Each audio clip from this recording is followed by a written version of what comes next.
Ses. Iya. Kula tesih gandeng wong tua lanang. Wong tua lanang semelo dhewe.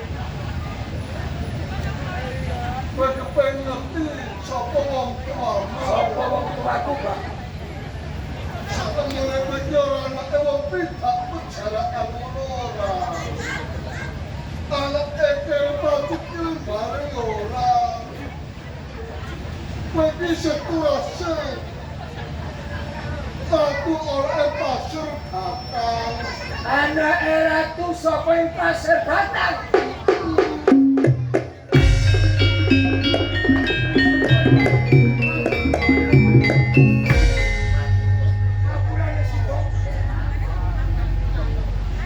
Wong tuamu yang bupati ora pasir batang sing jeneng Surya Negara. Ngono aku anake Bupati Kabupaten Pasir Batang. Yen ngono aku anake wong sugih, aku anake wong duwe lho, Pak. Iya. Upamane tak goleki, aku kepengin ketemu karo ya Pak Bupati ngono kok apa? Kowe kene pasir batang.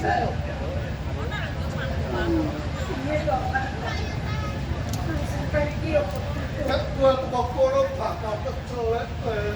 Lho kok kecil piye, Pak? Jarene iki aku anake Bupati sapa Kabupaten Pasir Batang. Sinten kesel kecelek?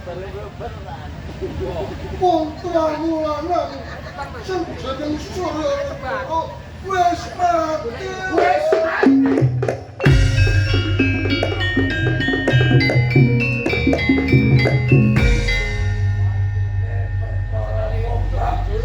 Bapak Surya Negara Bupati sapa ing Kabupaten Pasir Batang.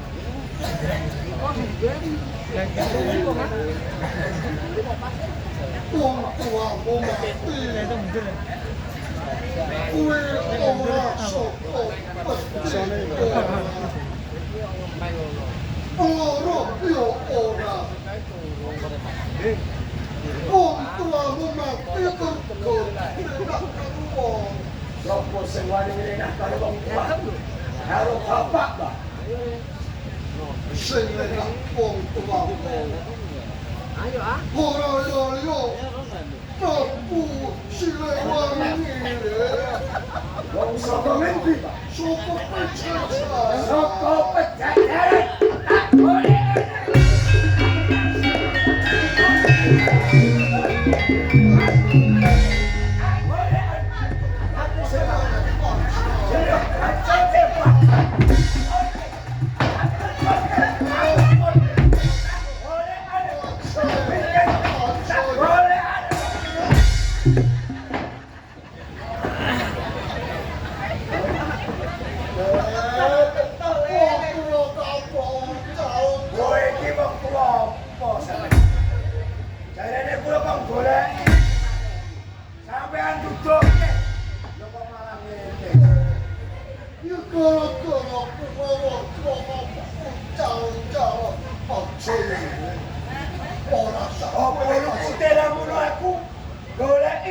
Prabu Siliwangi ono ing Pejajaran.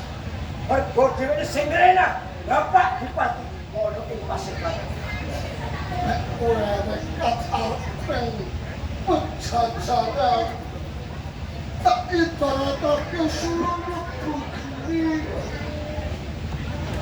Kowe iki sapa arep penjajah wong tuamu wae mati. Wes, ora itu.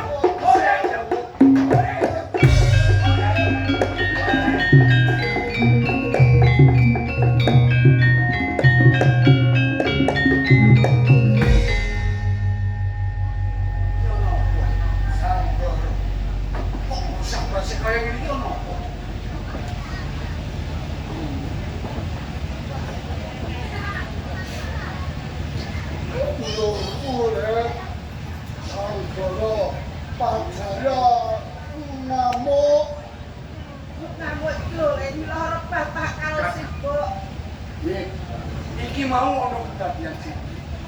Ya perkarane aku iki nesu. Nesu kepengin ngerti wong tuaku. Podo titip-tip, podo diseraki, ning barang aku ditutuke, yen to wong tuaku bupati sapa